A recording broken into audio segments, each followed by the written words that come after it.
trắng liên xanh màu xanh huyền thoại, nghe câu chuyện xưa của đôi trai gái tha thiết yêu nhau vẫn chưa thành duyên, ngày tháng dài nhớ mong buồn khổ. Một người đi nước mắt thành sông, một người chờ chờ hoa núi. Ơi chàng trai ơi hoa núi biếc, ơi cô gái ơi dòng sông xô, mối tình thương lâu hoa sông hoa núi đang đằng một khúc ca giữa bao la mây trời. Ơi núi câu dòng sông xin gửi câu hát giữa dòng mênh mông.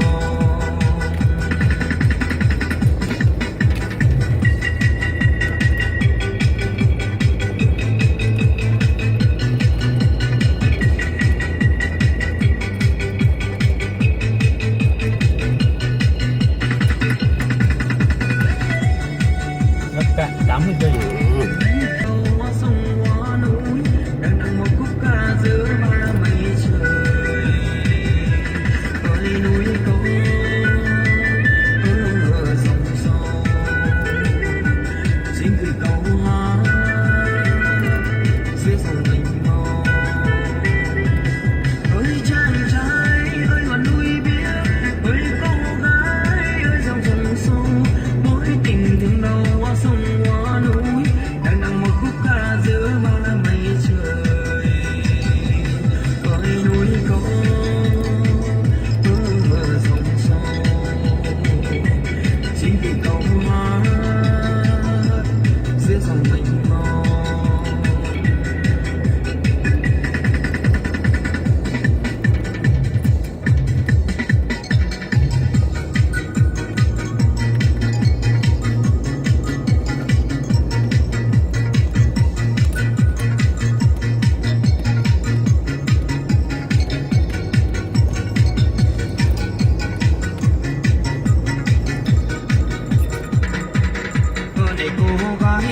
Ơ này cô gái nào mình anh hát mình anh nhắm tới múa một mình sao nó không đẹp, không đẹp, không đẹp, không đẹp. Em với em thân đây cùng chiều hát làm tươi cái này ngân vang trong kia cái đôi tay mềm chân muốn không làm không nhịp nhàng, nhịp nhàng, nhịp nhàng, nhịp nhàng. Anh đã nhìn thấy em cười tươi trong tiếng cười ấm vui bạn bè, ôi nụ cười sao xinh xắn. La la la hay đùa na, la la la hay đùa na, mấy cô em sầm nưa nhớ thương anh mà đợi chờ.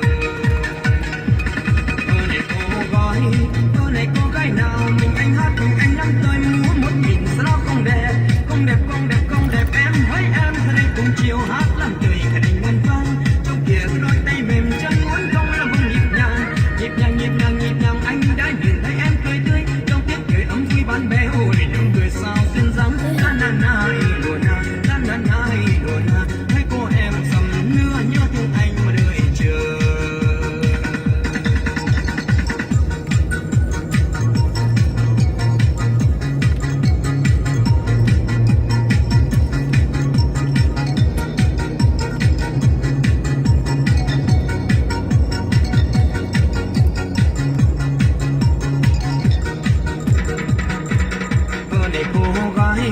Ơ này cô gái nào mình anh hát cùng anh nhắm tới múa một mình sao nó không đẹp, không đẹp, không đẹp, không đẹp. Em với em thân đây cùng chiều hát làm tươi cái này ngân vang trong kia cái đôi tay mềm chân muốn không làm vòng nhịp nhàng, nhịp nhàng, nhịp nhàng, nhịp nhàng. Anh đã nhìn thấy em cười tươi trong tiếng cười ấm vui bạn bè, ôi nụ cười sao xinh xắn. La la la hay đùa na, la la la hay đùa na, mấy cô em sầm nưa nhớ thương anh mà đợi chờ.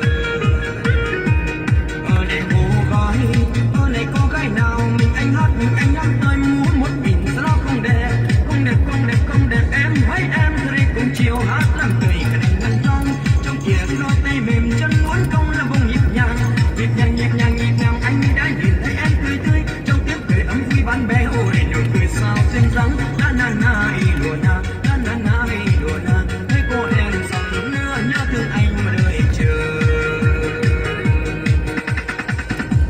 Đợi chờ anh em nhé, người đẹp ơi. Anh về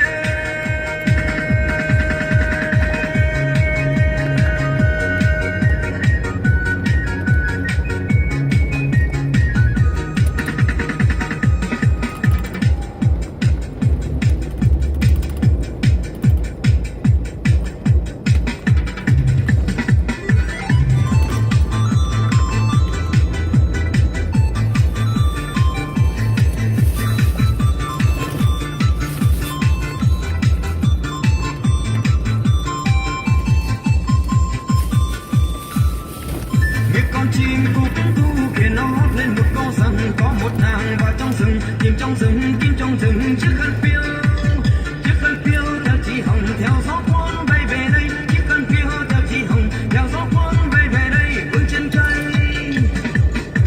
chị ơi tôi thấy đây chiếc khăn đẹp từng ngày lắp trong rừng tìm hoa rừng lắp trong rừng khăn phiêu đây có chị ơi có hơi có phải thắm thiết duyên nhau chiếc khăn đây là mối nói duyên nhau gửi tới trời đi tôi vang rừng núi nhưng không ai trả lời nhắn tin theo cùng gió vẫn còn đây đợi người có chị ơi.